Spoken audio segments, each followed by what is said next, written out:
dimuqraadiyadda ayaa keentay in dadku hadlaan xilliyo waxaa jiri jirtay aysan dadku ka hadli karin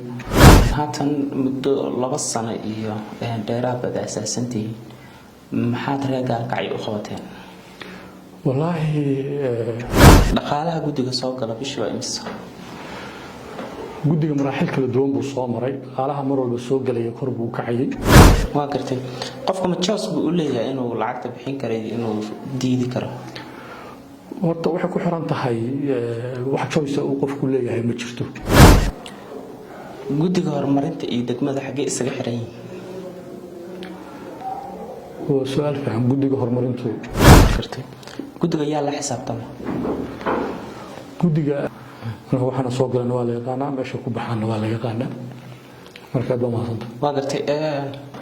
maalmihii la soo dhaafay dhaliilo ayaa jiray guddiga loo jeedinayay waxa ugu badan oo la lahaa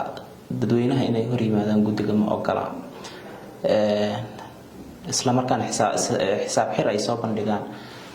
arintaas maxaa ka leedahay maxaa dadweynaha hor imaan weydeen wallaahi hadda nala ku eedeemayo 5 sano jiraan oo 5 sano xisaab celin lagama hayo nala ku eedeemayo filayn isbitaalka hortiisa waxaa hadda ka hor laga hirgeliyay argo sidoo kale laami ayaa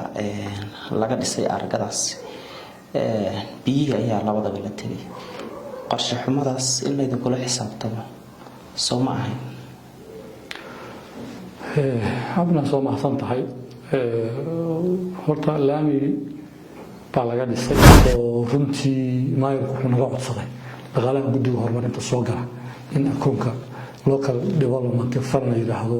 degmadu leedahay oo mashaariicda horumarineed ee degmooyinku soo maraan oo laga dheehado transactionka iyo waxa maray inaan si transaction ahaan u maray waa kartay taas soo kama dhigno in dhaqaalaha bulshada ka soo qaaday dawladda hoos gacanta u gelisay ma kama dhigno adeega mareeg swipe account ee bangiga salaam waa adeeg hal akoon oo guud kugu xiraya akoono kala duwan waxa uu ku suurtagelinayaa lacagta akoomada hoose ku dhacday inay si toos ah ugu wareegto akoonka guud adigoo aan wareejin markii ay gaarto xadkii ama xilliga aad u dooratay